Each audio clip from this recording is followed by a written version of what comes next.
안녕하세요. 반갑습니다. 팟캐스트 한 남자 한량입니다. 오늘은 한량의 미디어 리뷰 흑백요리사 그 두 번째 이야기를 함께 해보겠습니다.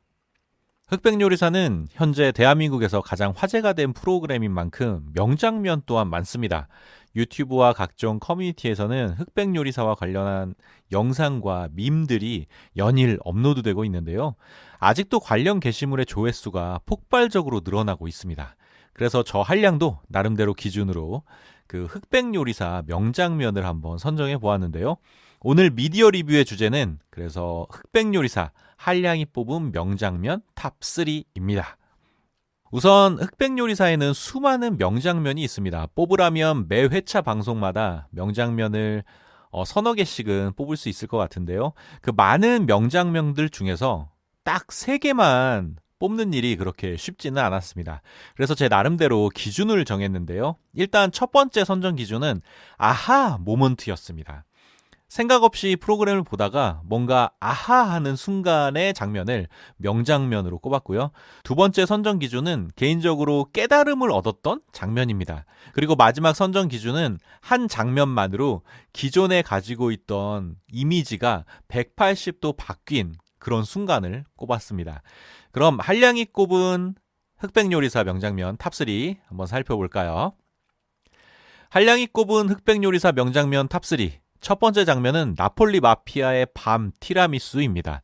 사실 흑백요리사를 시청하신 분들이라면 패자부활전 편의점 미션에서 나왔던 밤 티라미수를 인상 깊게 기억하실 텐데요.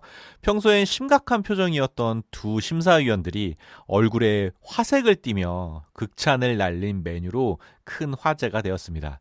평소 우리가 보던 편의점 재료들만 가지고 고급스러운 디저트를 만들어냈다는 사실도 정말 놀라웠는데요. 그 인기와 관심이 얼마나 굉장했는지 CU 편의점에서는 타이밍 좋게 이 밤 티라미수 제품을 바로 출시했다고 하더라고요. 저뿐만 아니라 다른 시청자들에게도 이 장면은 명장면이었던 것 같습니다. 특히 저는 개인적으로 이 나폴리 마피아님의 인터뷰 내용이 참 좋았는데요. 밤 티라미수를 메뉴로 선정한 이유가 인상적이었습니다. 자극적인 맛에 빠진 심사위원님들을 단맛의 디저트로 구해주고 싶다. 사실 다른 참가자들은 대부분 자신이 하고 싶거나 자신 있는 요리, 그리고 지금 가진 재료로 만들 수 있는 최선의 요리를 미션 메뉴로 선정하는 상황이었는데요. 나폴리 마피아님만이 자신이 아닌 심사위원에 초점을 맞추고 메뉴를 선정하더라고요. 음식을 하는 사람의 입장이 아니라 음식을 먹는 사람의 입장에서 메뉴 선정을 고민하는 모습이 기억에 남았습니다. 비슷한 맥락으로 장사 미션에서 최연석 셰프가 판매 메뉴를 결정할 때 평가단의 상황을 고려해서 메뉴를 선정하는 모습이 있었잖아요. 다른 팀들에게는 그 전략이 비난받기도 했지만 고객의 입장에서부터 고민을 시작한다는 접근이 저에게는 의미 있게 다가왔습니다. 사실 요즘 제 스스로 너무 외골수가 되어가고 있는 것은 아닌가, 너무 자기중심적으로 변해가는 것은 아닌가 하는 고민을 하고 있던 상황이었는데요. 직장에서도 인간관계에서도 고집과 아집만 세지고 남들을 돌아볼 그런 시간적 여유도 마음적 여유도 점점 없어지더라고요. 그런 모습에 스스로도 안타까웠던 순간들이 종종 있었는데요. 그런 의미에서 먹는 사람 입장을 고려해 메뉴를 선정했다는 이 나폴리 마피아님의 인터뷰가 저에게는 큰 가르침이 되었습니다. 한량이 꼽은 흑백요리사 명장면 탑3 두 번째 장면은 요리하는 또라이의 인생요리 못난이 어니언 스프입니다. 일단 요리하는 또라이님은 흑백요리사 첫 화부터 심상치 않았어요. 노란 머리에 강렬한 눈빛, 그리고 불만 가득한 표정과 거친 말투. 전형적인 날라리 양아치의 포스를 사방으로 뿜어내고 있었는데요. 그래서 솔직히 첫인상이 그렇게 좋진 않았습니다. 그리고 당연히 일찍 탈락할 줄 알았거든요. 근데 예상 외로 최종 8인까지 살아남았더라고요. 그리고 드디어 그 8명의 인생을 담은 요리가 선보이는 자리에서 요리하는 또라이님은 일명 못난이 어니언 스프를 들고 나온 겁니다. 그리고 이렇게 말문을 엽니다. 저는 못난이입니다, 사실은. 그리고 이어지는 그의 이야기는 험상궂은 인상 때문에 본의 아니게 사람들에게 많은 오해를 받고 상처 입은 마음을 솔직히 고백합니다. 심지어 인상 때문에 자신의 요리를 고객에게 설명하는 것조차 거부당했던 적이 있다고 하는데요.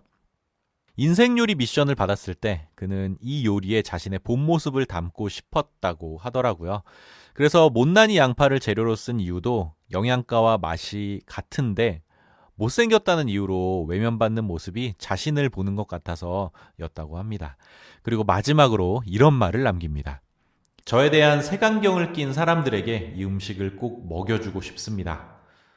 제가 이 장면을 명장면으로 꼽은 이유는 이 장면부터 요리하는 또라이님의 이미지가 180도 바뀌었기 때문입니다. 그 전까지는 건들건들 겁먹던 모습에 인상과 표정도 좋지 않고 닉네임도 요리하는 또라이라서 뭔가 솔직히 날라리 양아치 같은 이미지였거든요.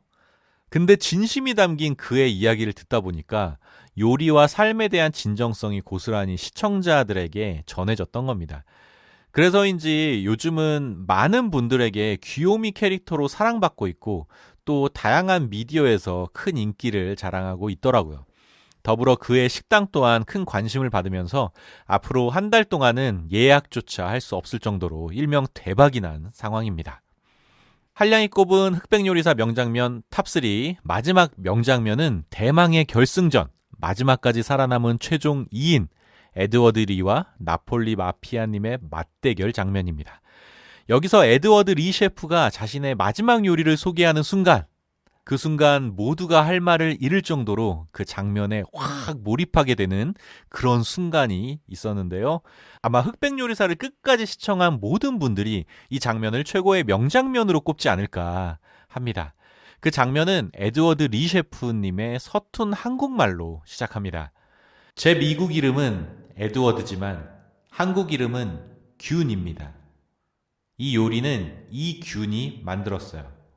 이 말을 듣고 모두가 숨죽이며 다음에 이어질 말을 기대하고 있었는데요.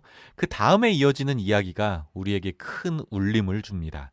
그는 한국에서 음식을 먹을 때마다 너무 양이 많아서 조금씩 남기곤 했답니다.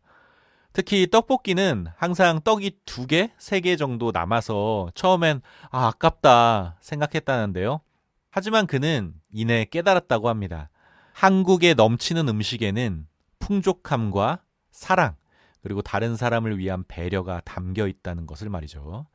그리고 이것이 바로 한국 음식의 본질이라고 생각했답니다. 한국 음식에 담긴 정을 에드워드 리 셰프 자기 나름대로 표현한 것이겠죠. 그래서 그는 한국 음식의 정을 마지막 남은 3개의 떡볶이에 담아서 디저트로 표현했는데요.